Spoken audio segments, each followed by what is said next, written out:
I got started in belly dancing as an adult when I was raising my kids. I was trying to find a way for me to exercise, socialize, and get a little bit of me time. When you have little kids in the house, running all day long, watching them, you need to get out and just be with other people and share a common interest with dance. And that's how I started.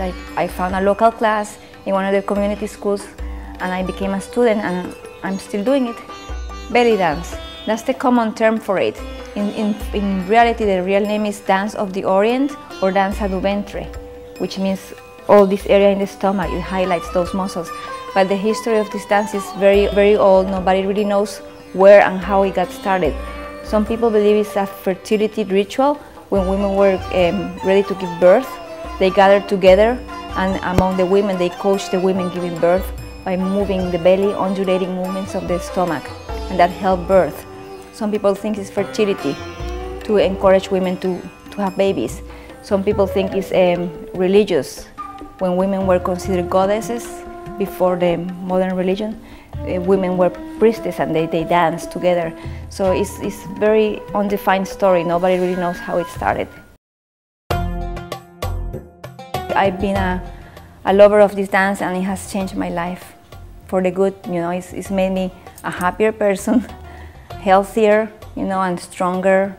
And it has helped me deal with life when life is not good for you. In 2010, they told me I had cancer. They told me I had breast cancer. So the first thing that went through my mind is, oh my, what about my dance? It helped me cope with surgery, chemotherapy, all the treatments that you imagine a person with cancer has to have. And I went back to dance. Even during chemotherapy, I was teaching, I was rehearsing, and I just had to go to my class. Even if I couldn't dance, I had my students help me out, and just being there helped me heal. And so far, so good. I'm cancer-free. If it weren't for dance, I wouldn't be here. This dance has been becoming more popular as the years have gone by, especially when Shakira started dancing, like in 2005. She put it out there for the world to see. This dance has been going on for 30,000 years. So when Shakira put it out on the mainstream, everybody wanted to learn belly dance. So I think that with the world getting smaller with computers, everybody's more exposed to other cultures, and people are really drawn to it. Especially women are drawn to it because it's in our genetic makeup to dance. I dance in many places, like restaurants, private homes, big stages like Broward College, University, FAU, all kinds of weddings, celebrations where people are together having a good time. People think it's easier than it looks.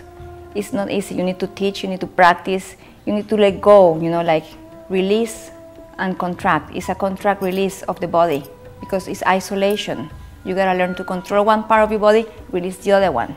So it's all about isolation, give and take. That's the dance. This is the dance. Relax, contract.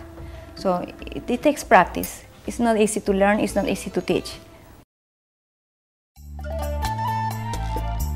People have a lot of misconceptions about our dance because they think it's a dance to entice men, it's a dance to seduce men, and it's completely wrong.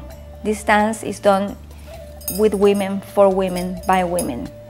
In the Middle East, women are kept separate from the men, and a way of them to be entertained was to dance amongst themselves.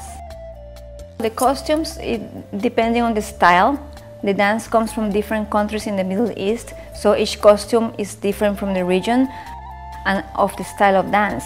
This is one of the props we use to dance. It's called a shamadan. It's a candelabra. Shamadan is the Arabic word for it. It's done usually at weddings, and it has fire. Fire symbolizes love, strength, and power, and good luck. So in Egypt, dancers wear this on their head it's like the wedding march, the wedding procession, to welcome the bride and groom into the party. So it's done, it's a folkloric piece. This is done with a full-length dress. The sword, this is another of the props that we use. It's for show, more more than for dancing. These are specially balanced swords that are made for dancing. But this is not authentic from the Middle East. This is more like from the Indian culture, where women separate themselves from their family when they get married, so they do a sword dance to symbolize separation. I've been teaching since 2003. I teach in the cities, Coconut Creek City. They've been given the opportunity to teach there for 3 years. You develop rhythm as you learn it. You get educated in the rhythm. It's a different sound, it's a different rhythm terminology, but with listening to music, you get it. And remember, it's drums. What is the drum? It's a heartbeat. Our heartbeat is a drum, it's a beat. So we have that in us to learn it. As we get better with it, we just flow with it. The dance just flows into us.